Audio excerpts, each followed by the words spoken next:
Hi, I'm Nancy O'Neill, and welcome to Suncoast FYI. Today we preview the upcoming Christmas in the Park event, a look at a nonprofit Blaze of Hope, plus what the YMCA has in store as 2018 comes to a close, and that's all next.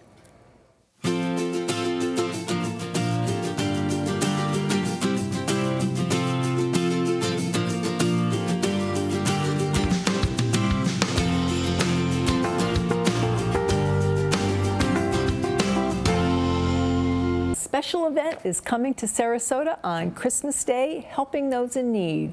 And joining me now to talk about Christmas in the Park is organizer Shala Simpler. Welcome to the program. Thank you. Now, I've not heard of Christmas in the Park, I'm sorry to say, but I know that it's been going on for 11 years, you were telling me? Okay. And how did it start? It started by a gentleman who was looking for a deeper, more fulfilling meaning to Christmas. And he wanted his family to experience a truer meaning of the season. And so he... Which is helping one another. Yes, it's showing compassion and generosity, lending a helping hand, reaching those who experience real hardship on a daily basis. And Christmas in the Park is an opportunity to extend that generosity and that compassion to people experiencing homelessness. So Christmas in the Park takes place every year on Christmas Day at Whitaker Gateway Park in Sarasota. That's 1455 North Tamiami Trail in Sarasota. And this year it will run from 9 a.m. to 2 p.m. So what takes place from 9 a.m. to 2 p.m.? So last year we had about 300 people experiencing homelessness who came to Christmas in the Park. We had about 100 volunteers who came to help. And so the volunteers cooked and served hot, delicious meals. We had live entertainment. We had an amazing DJ. As a community, we were just enjoying each other, dancing, having fun, and we had a wonderful distribution line of T-shirts, blankets, shoes. And where does all socks, that come from? Everything comes from the generosity of the community. We've already received thousands of items that will be given to the homeless on Christmas Day at the park, and these items are new. They're items that are needed. We have toiletry bags, hoodies, T-shirts, shoes, work boots, backpacks, food gift cards, so much. And also we're raffling 13 brand new bikes that were donated for Christmas in the Park. So it's just a wonderful experience. And how do you reach out to the homeless people in Sarasota? How do they find you? Yes, so we work with organizations that are helping the homeless 365 days a year. They are directly in touch with the people who will be benefited by this event. We have street teams that go out and give flyers to the homeless to tell them what they can expect, where to go, where to be. We also have transportation vans that will be driving around on Christmas morning, picking people up, taking them to the event, and it's just going to be wonderful. That's great. Now, so when your guests arrive Christmas morning, what can they expect when they walk in? Do you give them breakfast? I mean, what does that consist of? And tell us a little bit about that. We have such wonderful people in this community. People have reached out, and we've had volunteers who will be cooking breakfast burritos and serving them in the morning to everyone who comes. We'll have Starbucks coffee there. We'll have a fresh baked donuts on site to give out. That's just breakfast. Wow. We have a gentleman who is preparing 400 pounds of smoked turkey to serve for lunch. So we are planning to serve, we are planning for 600. Awesome. And everyone will be very, very well fed, well nourished, both physically and spiritually on Christmas in the Park. And that's why you were saying this is why people want to do it, because they volunteer to experience that sense of Christmas, and what it's really all about is really helping your fellow man. Absolutely. This is such a great opportunity to really experience the true meaning of Christmas. And it's an opportunity to tune in to the human needs in our community and really reach out and extend generosity and compassion to those who are experiencing real hardship on a daily basis. And it's a wonderful way for families and individuals to just get involved and make it a new holiday Christmas tradition. Where can our viewers go to find out more if they want to come that day? Yes, and be with you. And we hope that we have many people who come out and just support Christmas in the Park, because really this is our community coming together and saying, this is who we are. We're generous, we're compassionate, we love people, we love God, and we want to give of ourselves. So you can go to www.baycross.org. Okay. That's BAYCROSS.org. Click on the link that says Christmas in the Park info. All the information is there, and there's also a link to register if you'd like to volunteer. Awesome. Great. Thank you so much, Thank you. and Merry Christmas. Thank you. Merry Christmas. Next on Suncoast FYI, we'll introduce you to the nonprofit Blaze of Hope.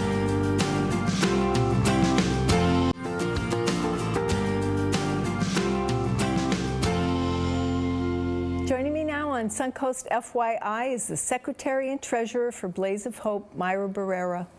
Good morning, Myra. Good morning. Good morning. I know that Lisa is under the weather this morning, so you've come here on her behalf. Yes.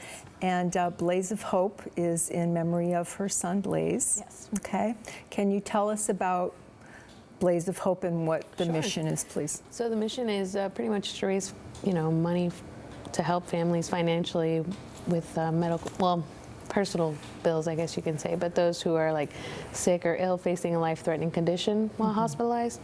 There's a lot of help for medical bills. There's a lot of help for housing if you need it while your child's in the hospital, but there's nothing to help you personally with your mortgage, your rent, your light, anything along those lines. So that's where we come into play. Okay, and that was where Lisa found the need when she lost Blaze. How old was he? He was 13 months. And the time that she spent in the hospital with him, you get faced with the choice to either go to work or spend time with your child. Sure. And so with us coming in to help other families, it gives the family more time to spend with their child than having to worry about, financial responsibilities. And Blaze was diagnosed when he was 6 months old with a rare with a liver cancer. liver cancer. Yeah. Yep.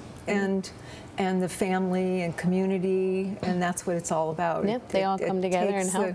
Yep, and she was able to stay home from work. Yeah, she was able to stay with him by his bedside. She also took time to visit other patients because they would be there by themselves with chemotherapy running through their veins and no one by their side. So yeah, she was one of the fortunate ones, and now she's giving back as well as you are. How long have you been involved with Blaze of Hope? I've been with Blaze of Hope 3 years now, and I'm very passionate about it. It's a story that is tough, because I have little nieces and nephew, and I can't imagine them going through that, and let alone losing them. Absolutely.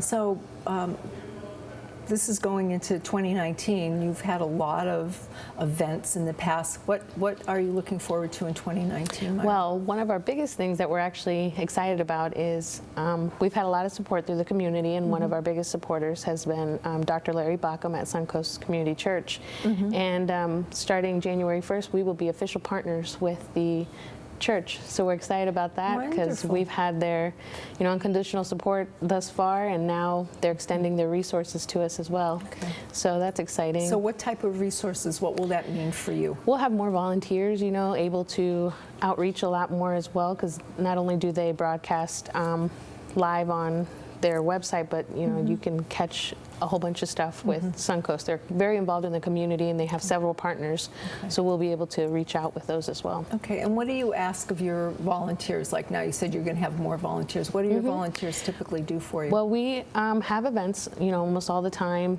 and it's some throughout the middle of the year, smaller events, and not everyone's available all the time, so having an extended, amount of volunteers allows us to be more impactful, spread more awareness, and have bigger events. Okay, so what type of events and fundraisers do you have coming up? Well, we have Garrett Miller, when he donated his car to us previously. That's exciting.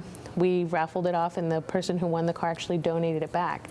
So now we're hoping to reach our goal of helping 200 families, and we're going to use the card to do that. So we're going to have a limited time where the first 500 people to donate $100 or more enter to win Garrett Miller's car. Okay, so they get a ticket. It's a raffle. So they get a ticket, yeah. And so for $100, you can get a 40th anniversary Mustang. Oh my gosh. That belongs to a celebrity. So it's pretty cool. And when is that fundraiser? We're going to be starting that in February. All right. And then we have just several fundraisers as well that one of our volunteers, actually, her name is Christina Dodge. She's part of a Prove It program, and it's an energy drink. Well, it's a drink that gives you energy, better focus, better stuff, but she's donated a proceed of that to Blaze of Hope as well. And she's also introduced us to Lola Blue, where they do like natural organic soap, candles. I know her. I know yeah. Jamie and her husband. They're lovely people. Yeah, well, they created a fundraiser for us as well and donated, a portion of their sales to Blaze of Hope. So it's just really cool having a lot of support like that. So it's nice. Okay. Yeah, well, it's nice. you can always use more help. What can the community do? Well, spreading awareness is one of our biggest things. We're a very new organization, so, we're trying to get people to know who we are. Sure. They can also help financially, so we're able to touch more families, or even share, on Instagram, Facebook, Twitter. We're on all social media there. Okay. So, yeah. Is there anything you'd like to add before we close today, Myron? Just spread awareness. Kids get cancer too, and it's hard on families, and if we can provide any relief in any way, we'll try to help and be there. Wonderful. Well, thank you for being here I appreciate on behalf it. of Lisa and Blaze of Hope today. No, thank you so much. It was in my honor. Just ahead on Suncoast FYI, the YMCA has so much in store as 2018 comes to a close.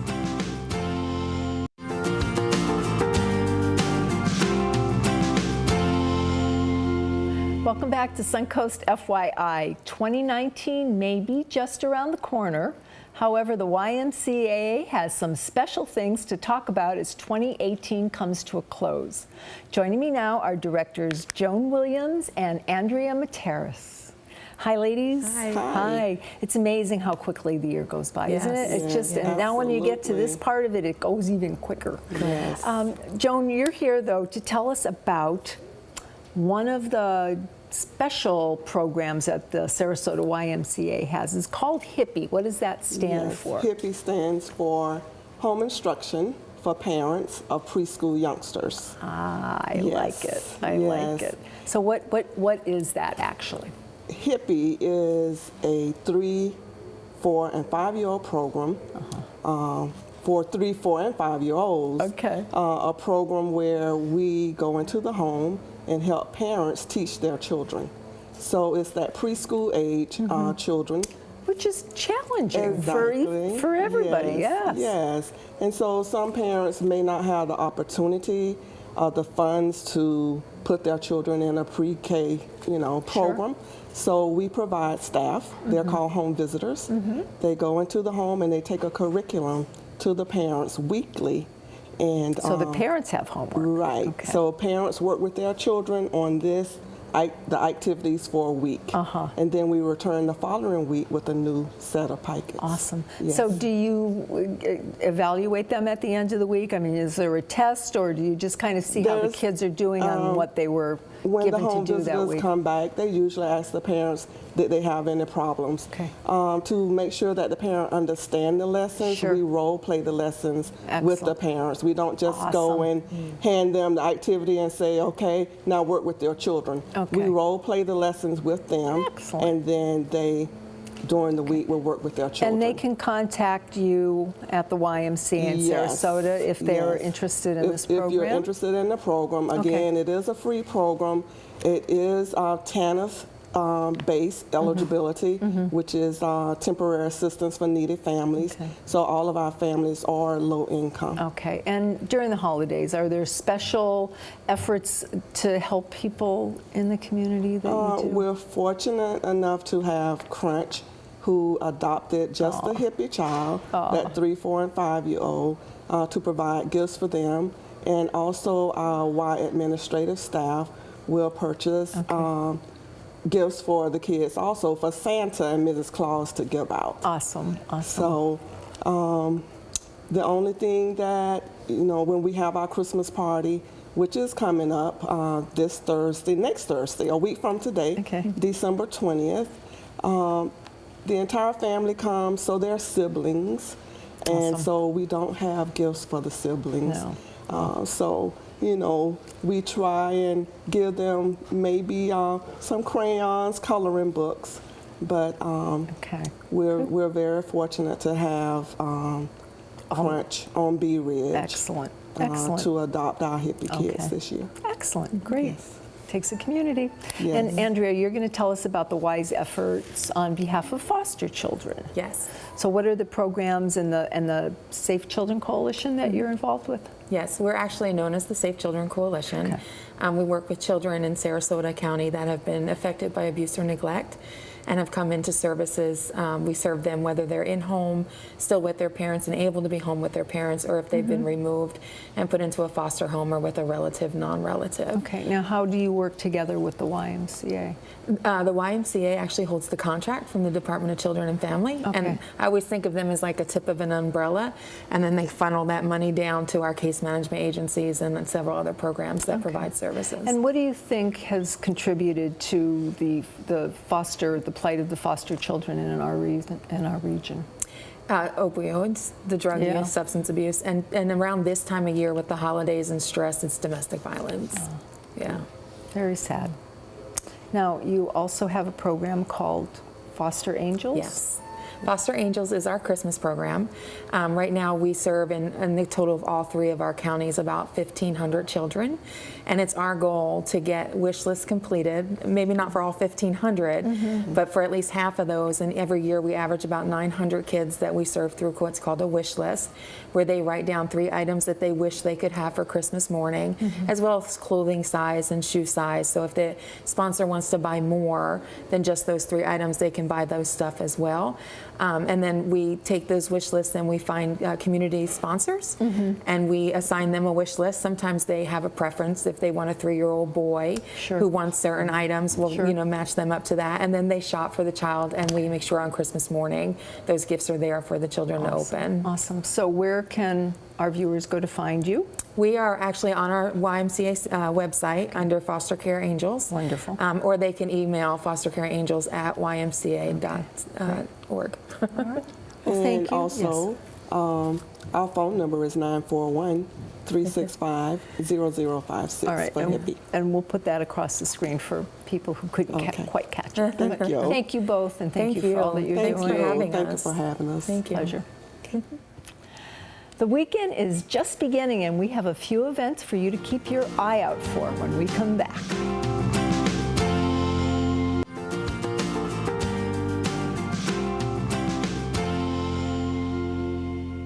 Coming up this weekend, join the fun as the Big Cat Habitat and Gulf Coast Sanctuary hosts a live nativity scene featuring live animals. Come enjoy this very special event this time of year with all the animals Big Cat Habitat has to offer. All this weekend. Experience a country Christmas at Hunzinger's Farm, complete with hay rides, kiddie train rides, and more than 250,000 twinkling Christmas lights, all weekend from 6 to 10 p.m. If you would like to promote your community event on Suncoast FYI, we would love to hear from you. And this is a complimentary service. Please call our producer, Robert Pandolfino, at 941-361-4616. To view previous episodes, go to snnTV.com under Programming. I'm Nancy O'Neill, and we'll see you next Friday on Suncoast FYI.